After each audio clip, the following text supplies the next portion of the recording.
Hi, I'm your host, Jürgen Strauss from Innova.buzz, and I'm really excited to welcome to the Innova.buzz podcast today from Sydney in Australia, Joanna Zhang, who helps leaders build businesses with a solid foundation by creating a unique operational framework that truly connects strategy with soul. Welcome to the Innova.buzz podcast, Joanna. I'm really pleased to have a conversation with you today. It's great to spend this time together. Thanks a lot.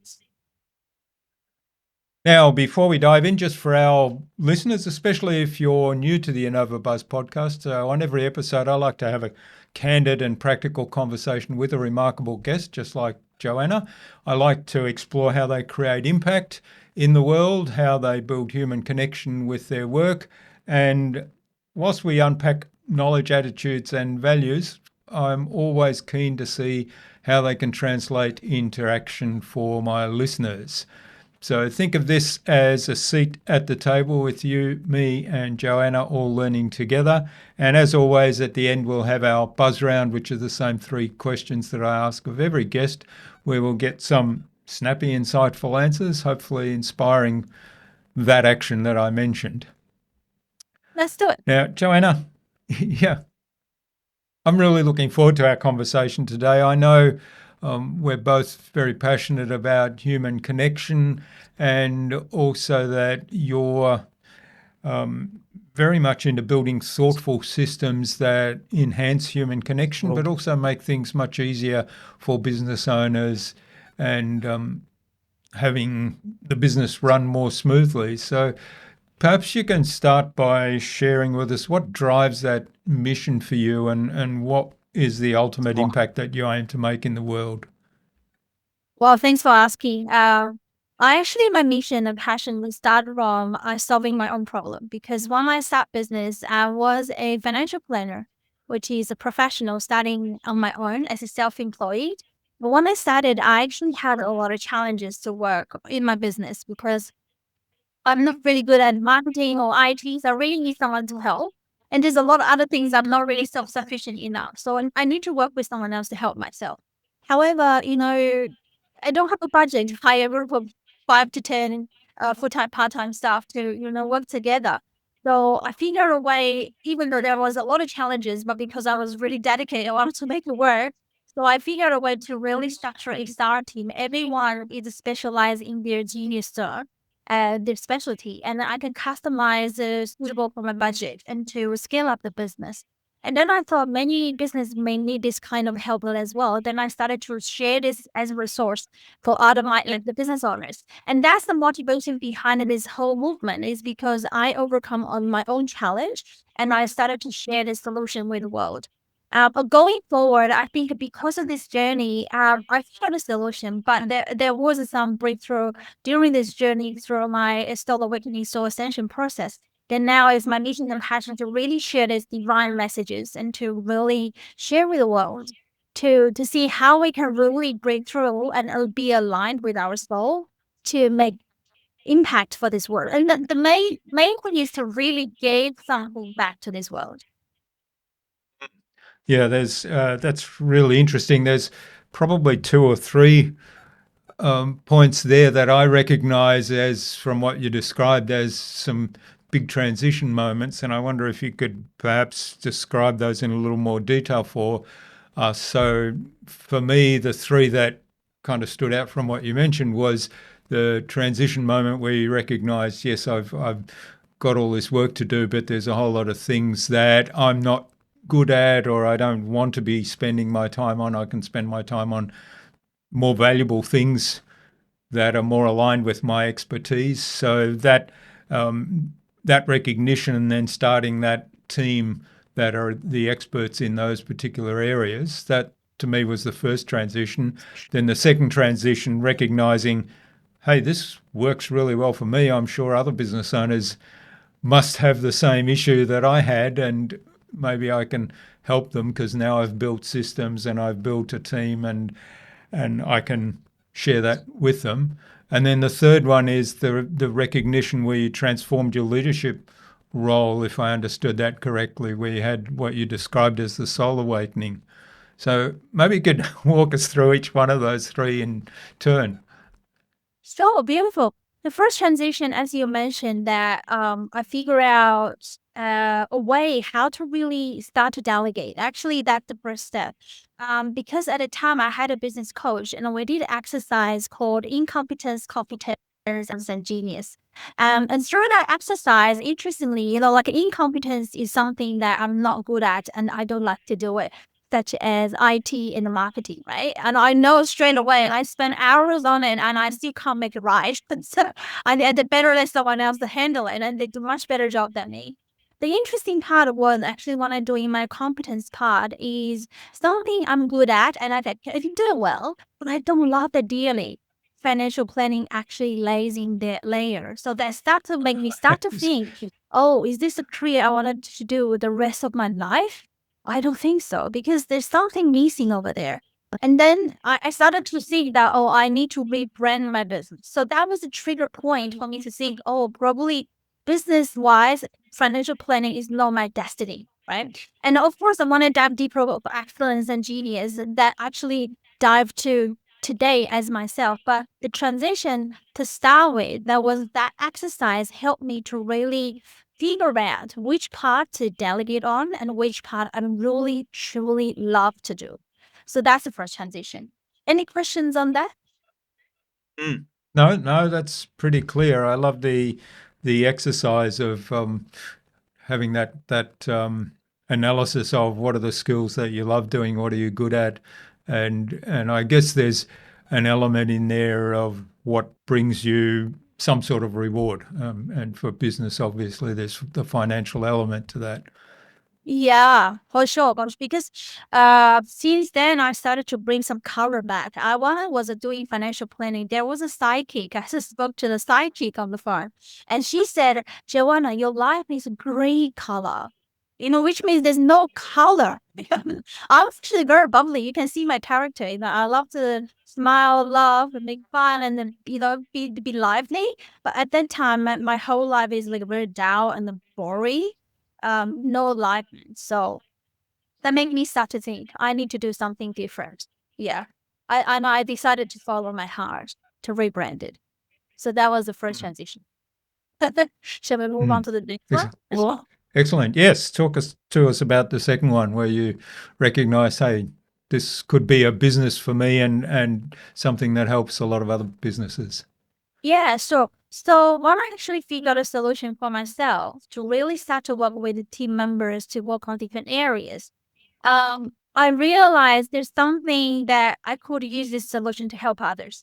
And that was a transition for me to transform from a professional truly into a business owner. Because to run a business, there's a lot of different mindset differences. Professional is more like I use my knowledge just to provide that particular service to the client, right? But now I need to really design a product and to wrap up everything together and the pricing and the channels and really deliver the value and the whole package and to deliver to the clients. So there was a whole shift from a professional into a business mode.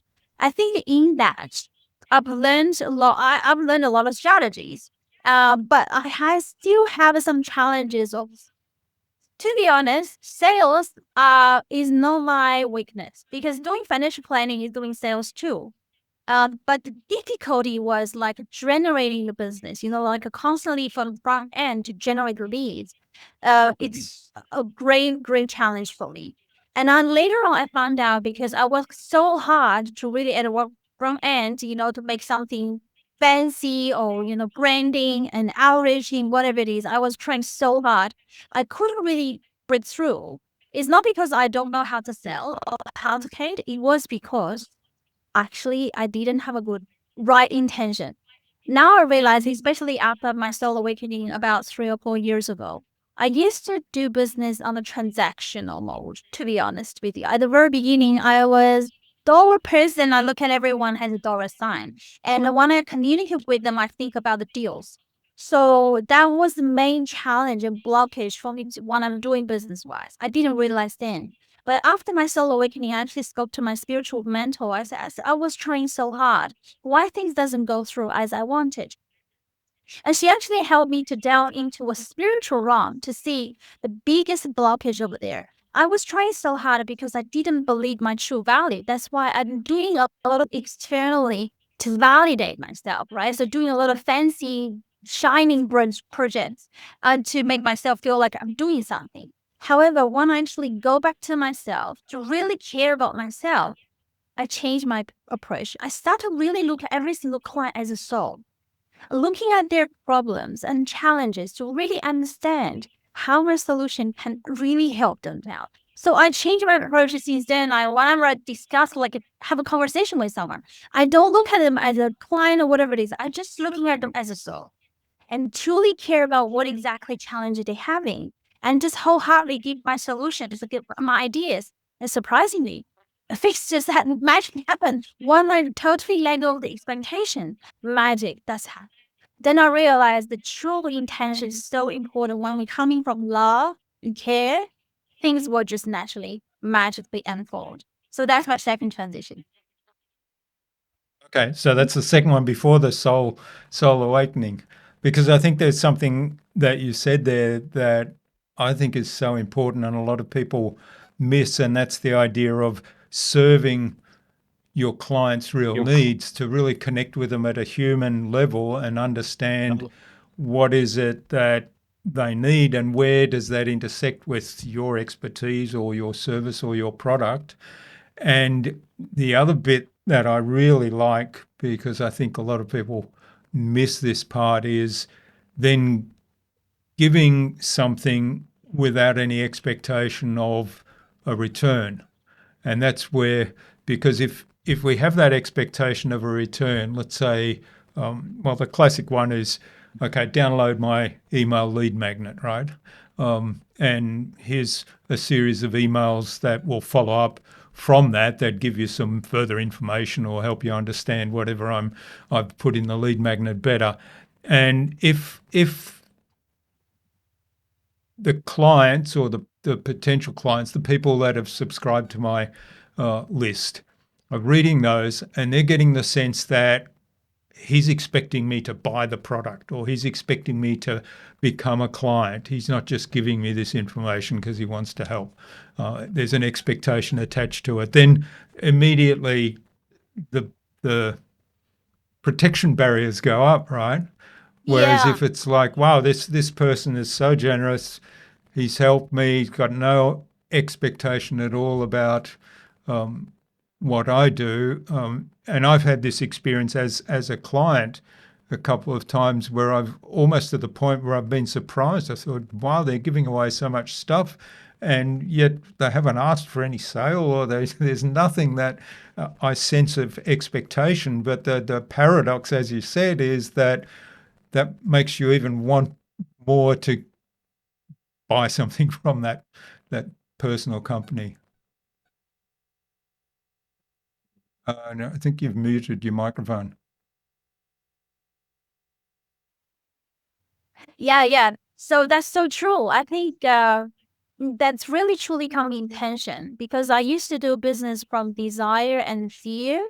Either fear I'm not good enough, so I need to really prove myself, or desire like I need to earn money, or like that. But I totally switched now to the love and support, and what I really care about others. I believe wealth is energy too. And it's like when we working from starting from giving love and then provide solution with creativity, and the universe will of the wealth is flowing to us. It's energy, and I don't really go with a lot of attraction. Especially after I spoke to my spiritual mentor. I mean, attraction this world is more like this way, right? Attraction is this way. However, I stopped using a lot of attraction anymore. I just feel like I'm just be myself and give what I have. It's the vibration and the intention needs intention. At divine timing, if someone needs my help, I'll be there. So it just naturally and then let everything else divine will work it out magically. And I'm myself, no stress, and wholeheartedly very happy because I'm doing the things I love to do, help others to solve the problem, help my team and members to grow day in, day out. And his energy, it just starts to flow. Love needs to flow. It's a flow. So yes, totally. It's after I changed the intention, everything else started to unfold. Yeah, transform. Yeah. Yeah. All right. Well, so that was the second transformation. I mean, that uh, sounded a lot bigger than what I'd actually anticipated from what you mentioned earlier.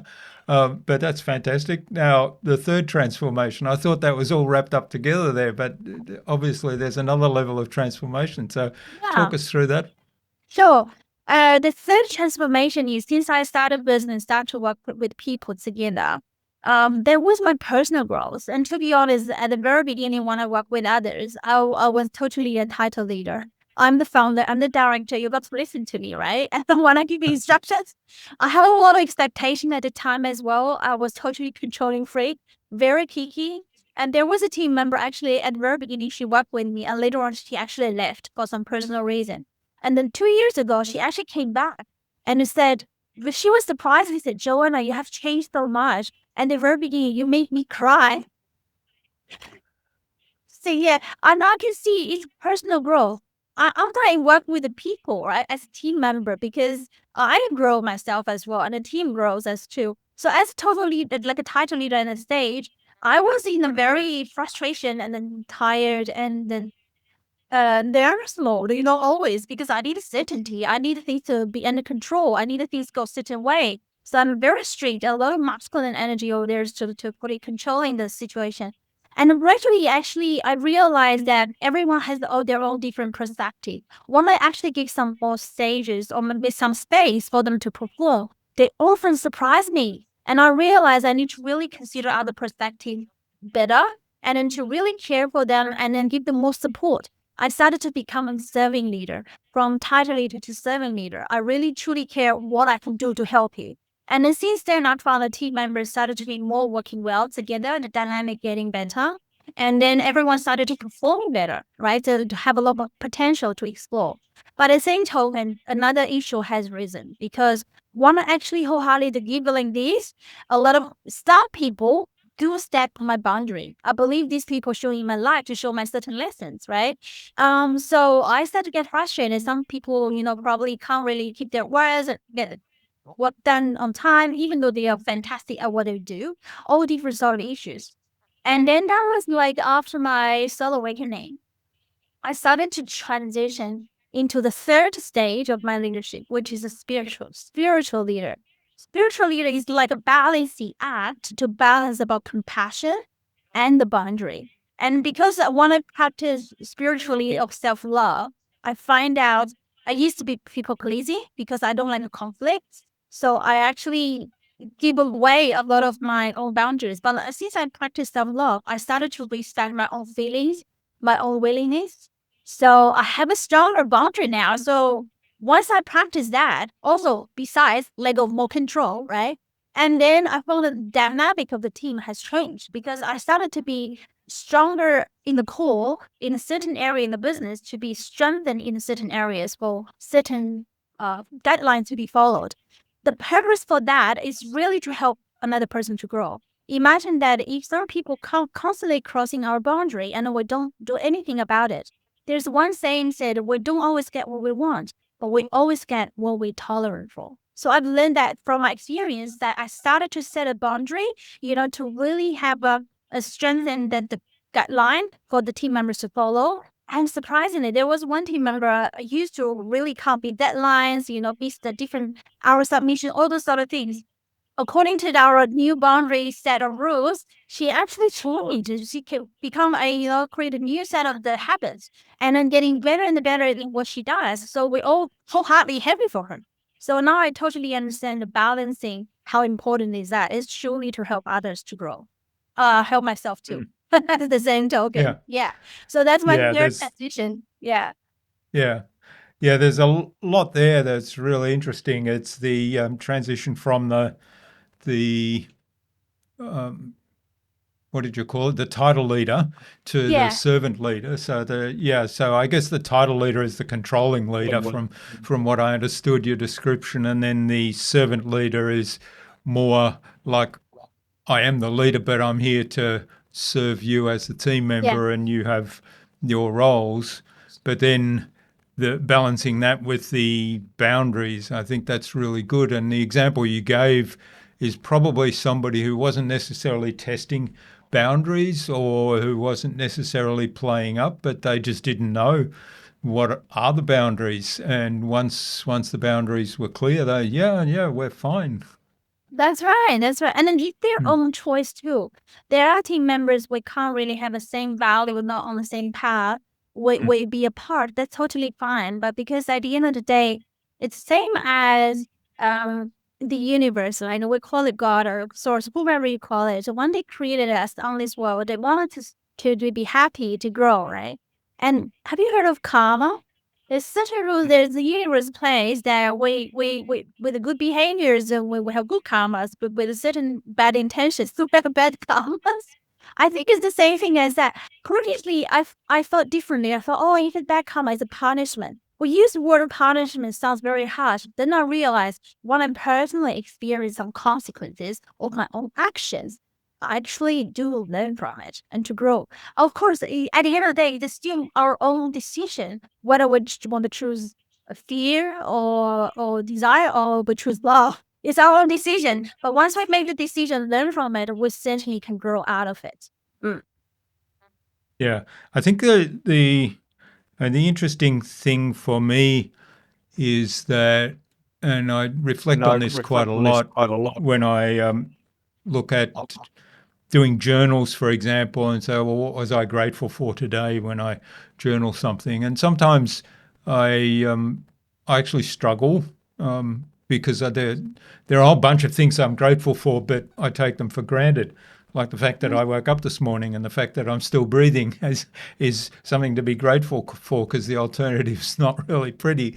But the some like the karma, the idea of karma is, I mean, often you say, well, I hope karma catches up with that person if somebody's done something nasty to you, and you're tempted to do something nasty back, but that's again goes against my grain. But I do often have the thought, well, there is karma, and I hope karma catches up with that person. So that maybe is the revenge part. But I think what you said is important. It's like what you put out into the world, you often get back, right? For sure, for sure. And when you're talking about it, I used to feel like actually I found out this part when I went to Egypt. That's an interesting fact. I used to because I'm wholeheartedly caring for others, right? And if someone actually do something really harmful for me, I used to have resentment in myself. And then this time when I went to Egypt, that emotion actually stirring up a lot. I remembered past life I had some similar experience that actually accumulated some resentment.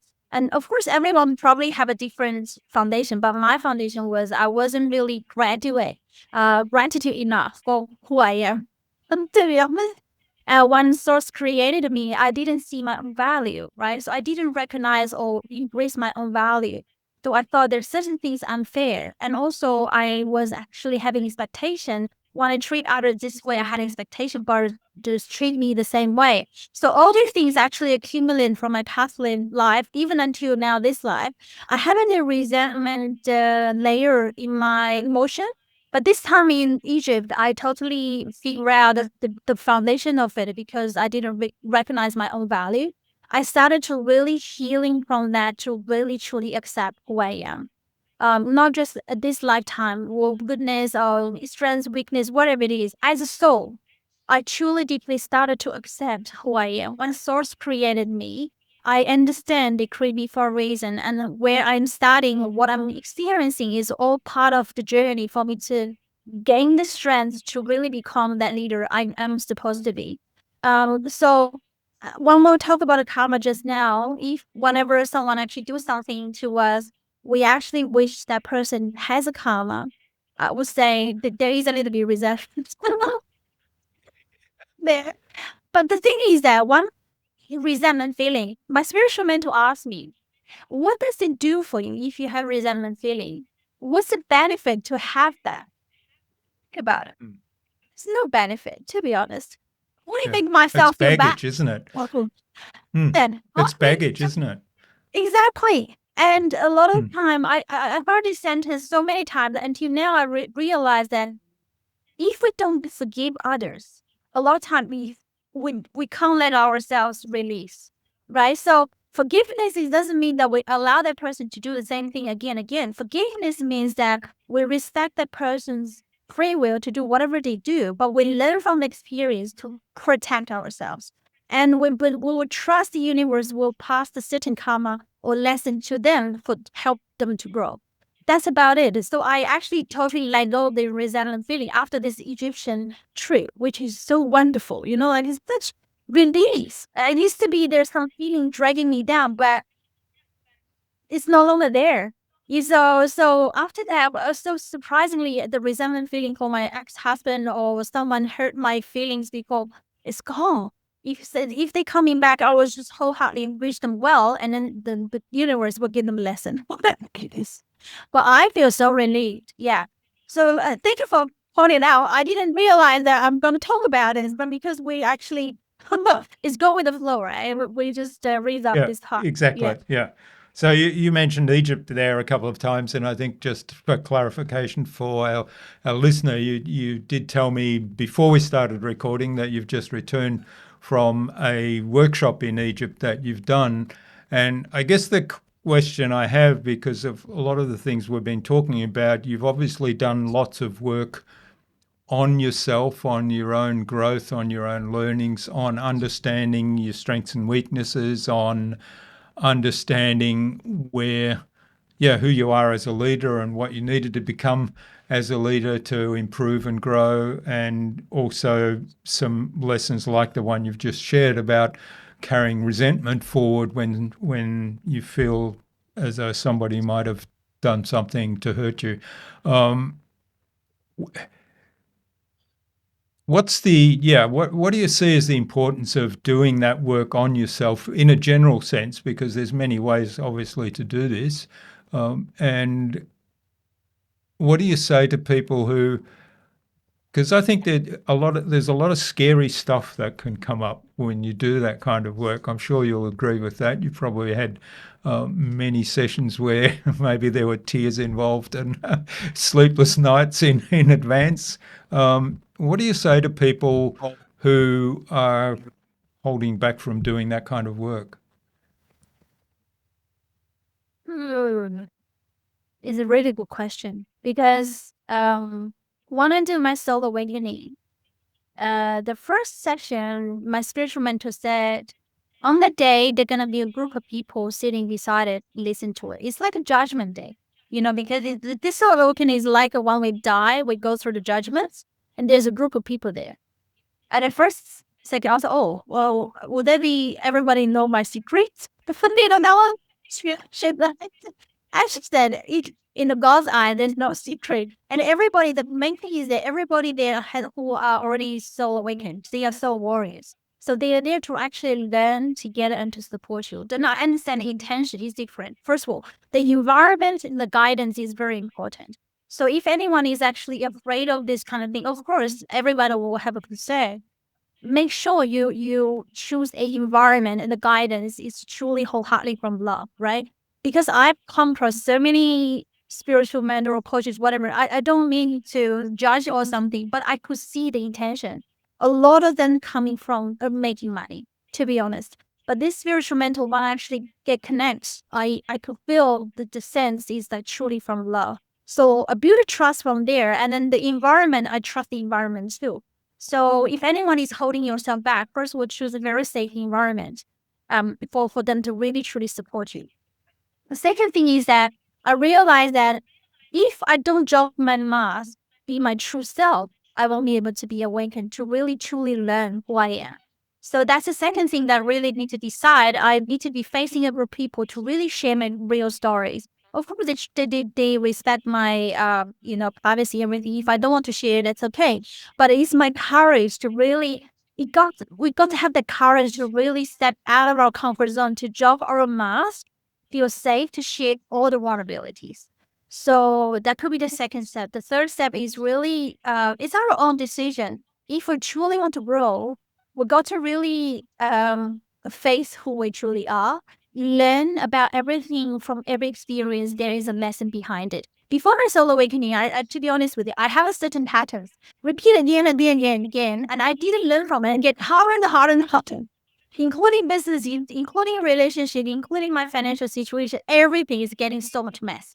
But after soul awakening, it's like in the sky, there's bright and then there's light coming through. I started to be aware a lot of things around me.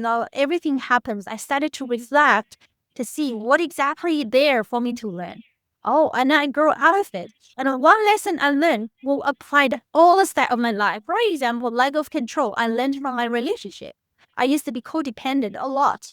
But because of that, I learned how to start to focus on myself, self-love, and to lack of control. My whole dynamic, my team has changed. Yeah, so it helped my leadership. It helped my relationship with my kids, with my parents, with my friends. So that one life lesson will reflect everything.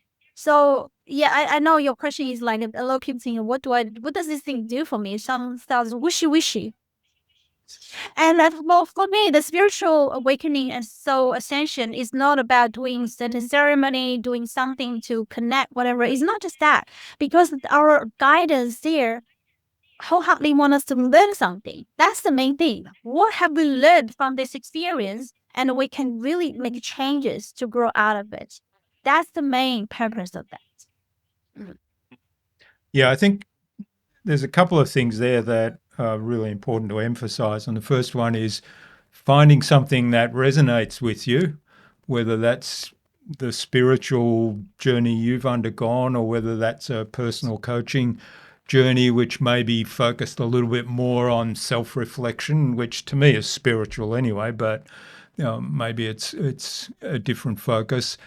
And the key thing that you mentioned though is somebody that both the process and the people resonate with you, but it's also a very safe space so that you can go in there and say, okay, I'm taking the mask off. I'm going to share everything there is to share within certain limitations, obviously.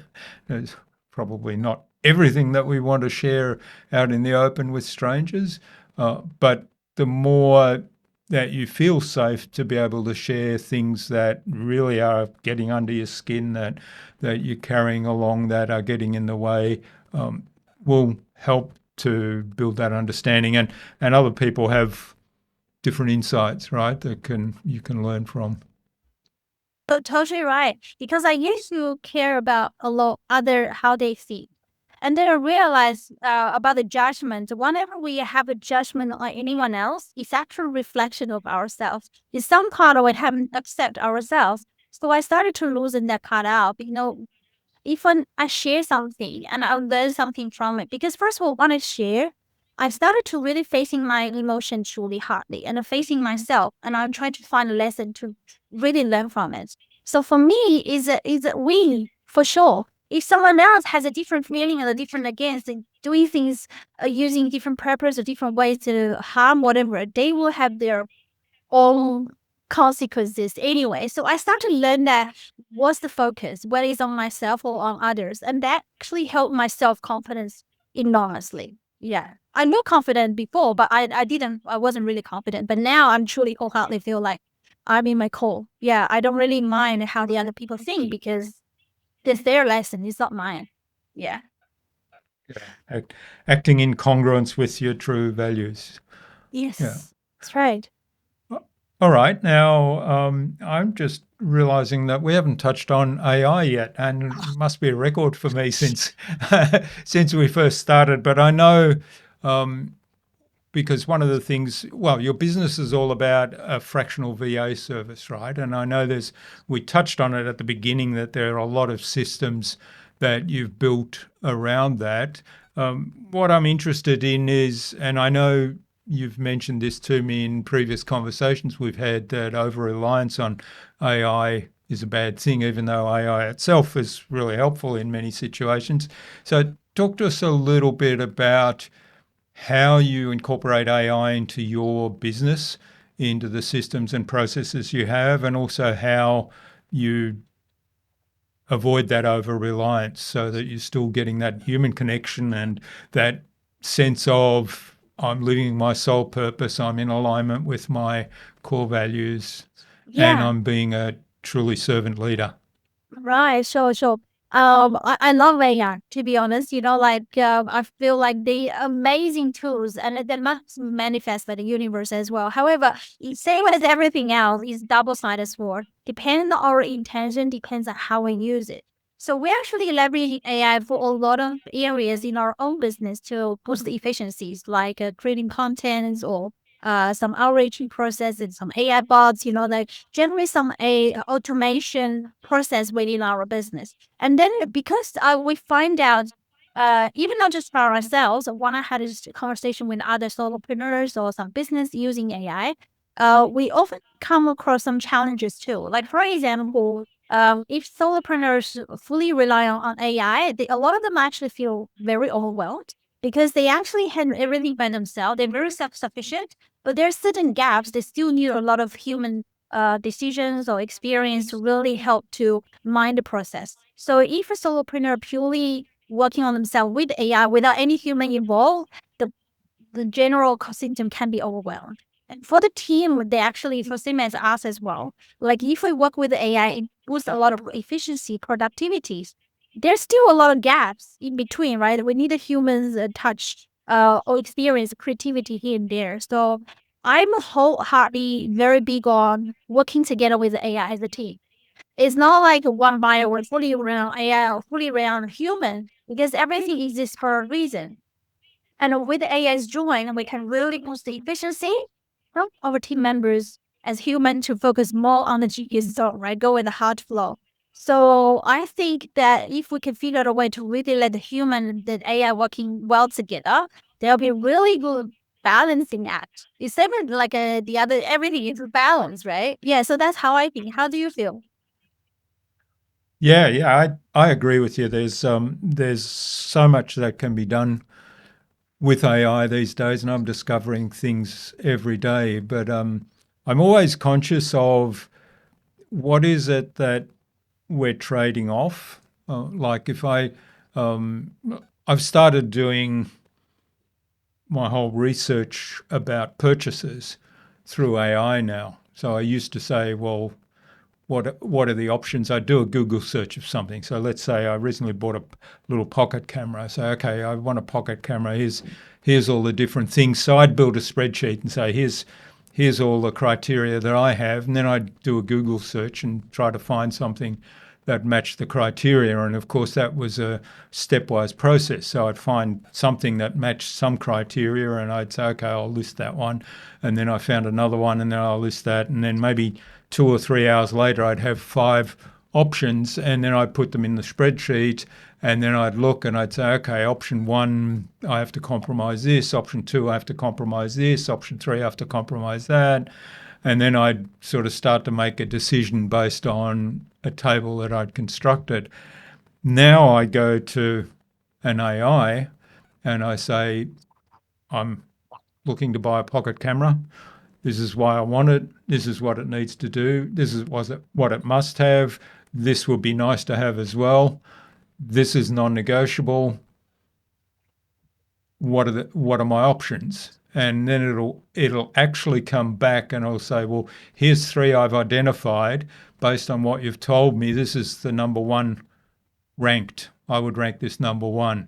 And it'll list and say, here's how it ranks against the criteria you've given me, and here's what the trade-offs are. So, in summary, if trade-off number one is not important to you, but these 3 criteria are really important to you, then this would be the preferred one. If, on the other hand, trade-off number one is a non-negotiable for you, and you can compromise on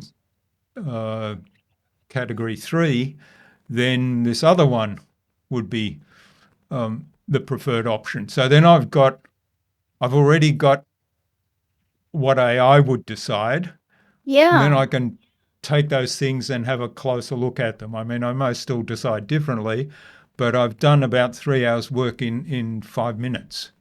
Beautiful. And Wow. yeah, That's and amazing. and the, yeah. So, but what I think is, okay, am I losing my ability to do the research myself? And how important is that that I have that? So I think, for example, if I ask it to give me an analysis of a theme, and to critically analyze some articles, I often think, am I compromising my ability to think critically through that? So I think, again, there's a bit of a balance there, right? Because in some instances, I think I'm enhancing abilities. In other instances, because I'm delegating something to the AI, I'm losing, I'm not practicing that particular skill. Yeah, amazing. I mean, I think there's always something. I feel like AI, there's something AI can't really replace. Uh, it's something with our soul as a creation part. I know they can Mm. design or editing, whatever is a creation, but is there something within us they just can't replace, for sure. Like wisdom, like the true wholeheartedly our own part of our soul. I'll give you an example, like uh when we dropped some reach out or like a content creation, the AI knows me so well now. Like there's a podcast show I asked it to generate a summary. They can just do it beautifully. And I look at those words, wow, it's amazing. I can never write like that. But it does its purpose is to really connect with the podcast host really well. But at the same token, will it replace my confidence to really speak with someone? No, not at all. Because when I speak with someone, is like my creation piece of art. Every single conversation is different. And then, like when we talk about today, I say something similar as the other podcast. However, the flow, the modem, the way of saying it, the expression, every time is different. For me, it's a Yeah. discretion itself. It's energy, it's a connection, it's a bond. That's something the AI can't really replace. So I truly believe that if we actually can combine the AI and the human together, so we can truly really boost the efficiency at the moment, as well as building the bond, also keep the creation going and learn lessons from each other. I think that's very important because the human are mirrors to each other's. They are the ones who trigger our emotions, right? AI, they're very, yes, yes, yes, yes. Yeah. All Uh, right. Well, I think it's a good point now to move on to the buzz round where we do talk about AI quite a lot, but in the context of human connection. So there's three questions, as I mentioned at the beginning, and just some short, snappy answers will be great. So the first one is around innovation. What's the most innovative way you've seen AI used to strengthen human relationships?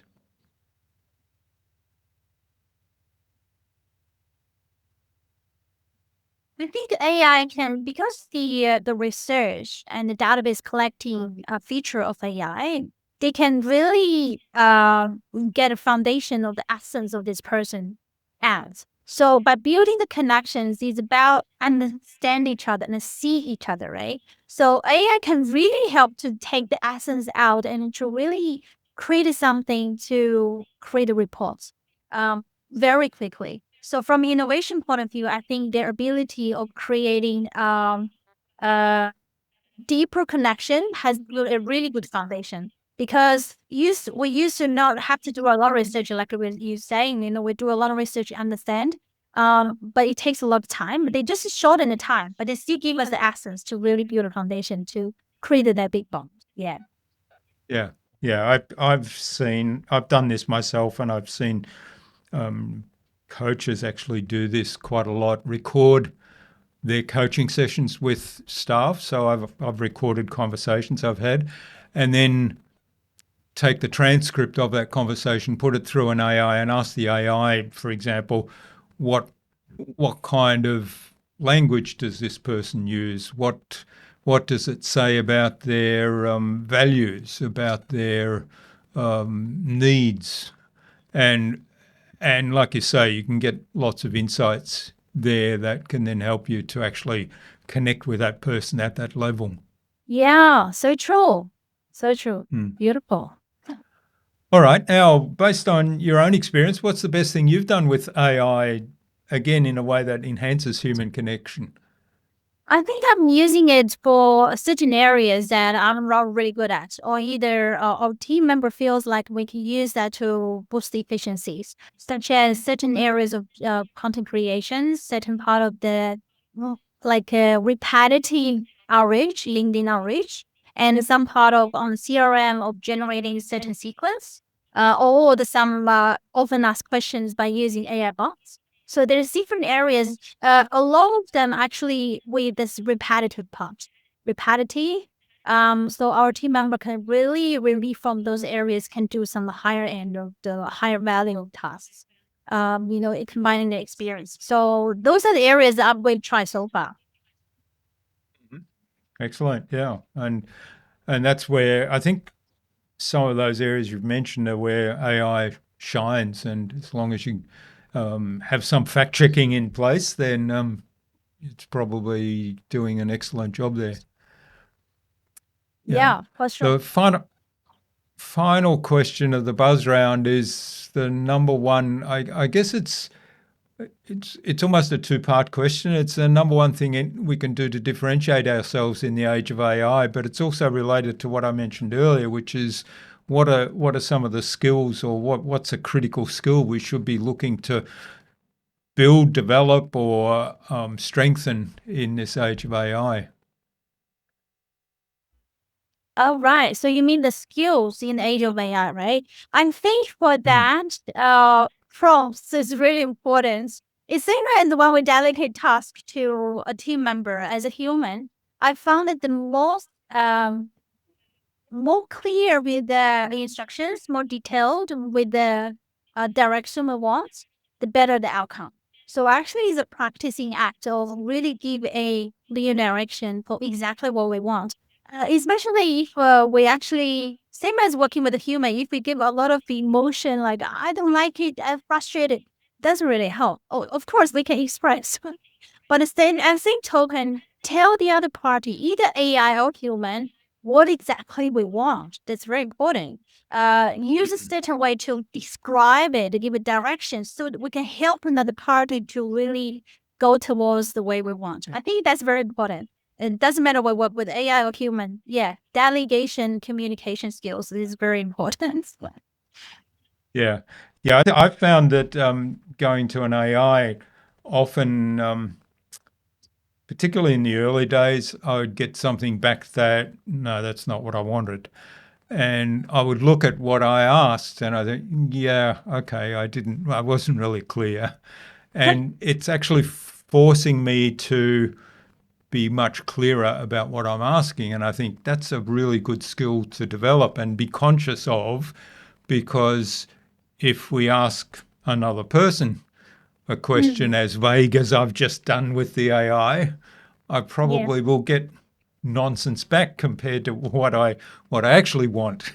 So Yeah, yeah, and what you've just prompted me on something. I wonder whether I should build an AI that I can actually test my questions. So if I'm going to ask somebody something, and here's actually the kind of response I want, how should I ask this question better? uh, that's interesting. Yeah, Yeah, I think at the end of the day, I believe AI are here to help us to grow in different aspects, right? So I hope that can really give us a opportunity to focus on our GSR and really more and more time out, but at the same time keeping our creativity and connection between the human. And again, then balancing act, I think depends on everyone how to treat it, look at it, and then to find a way to really balance both parties. yeah, excellent. Really good message. All right. Well, thanks, Joanna. This has been a fabulous conversation. I've really enjoyed it. Now, where can people find out more about you, about your business, and maybe even reach out and say thanks for what you've shared today? I think the best is just find me on LinkedIn. Just put my name, Joanna Zhang. If there are multiple Joanna Zhang, you just put operations beside it. I believe the right people will show up. Let's Yeah, connect and then excellent. collaborate. Excellent. All right. And we'll have links in the show notes where people can click straight through, so make it easy. So wrapping things up today, what's a specific action you'd like our listeners to take from our conversation and something that will make this worthwhile for the listener? It's been really worthwhile for me, so let's make it worthwhile for the listener. I think I really wanted to go to somewhere probably not related to the business or AI or whatever it is, but it's relate to every single person on a human level, to reset our own feelings as a part of self-love. Treasure every single emotion. I used to be very positive. I had not really like sadness or downtime and those sort of things. But then later on, I found every single emotion has a reason behind it. If we really truly wholeheartedly face every single emotion, accept it, embrace it, and find a lesson behind, we'll find a great treasure behind it.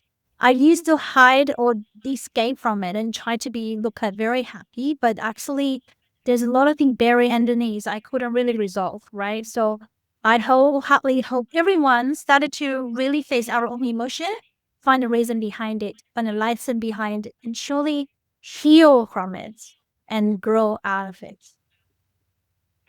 Yeah, really inspiring message, and I think there's a lot of work that can go into that. But yeah, acknowledging the emotion rather than just, I mean, there's a tendency, isn't there, of we say, "Oh, hi, Joanna, how are you?" And we say, "Oh, I'm good, thank you." Whereas it may well be that you're angry, sad, reflective, wistful, a whole range of emotions. You may be, you may even be ecstatic because something wonderful has happened, like your Egypt trip. So yeah, acknowledging that range of emotions, I think, is probably a first step, right? And then Yeah, cherishing each one, agree. as you said. Yeah, because once we really respect that, a lot of time I used to be numb. Like I didn't because I didn't face my emotions. Actually, my emotions like numb. I couldn't even feel what makes me happy. So that was a really tragic situation, I would say, because I would try a lot of things wholeheartedly and I don't have feeling of fulfillment because I didn't really do the things truly make myself happy because I was numb. So if I started to really tear my emotions. It's painful. Trust me, it's painful. Painful has a good reason behind it. Pain is inevitable in our life, like my spiritual mentor mentioned, but suffer is our choice. Let us feel the pain, learn from it. And we don't have to suffer from it. We can detach, let go, and grow out of it, and go to the next step. That's how we actually grow as a soul. Excellent. Well, it's a great message to finish up on. So thanks so much for sharing your insights and your wisdom so generously with us today, Joanna. I've really enjoyed our conversation. We've covered a lot of different themes, and I'm sure there's a lot there for our listener to take away today. So thanks again, and all the best for the future. And please do stay in touch. Thank you so much, everyone. Thanks a lot, Ruben. Thank you. Bye.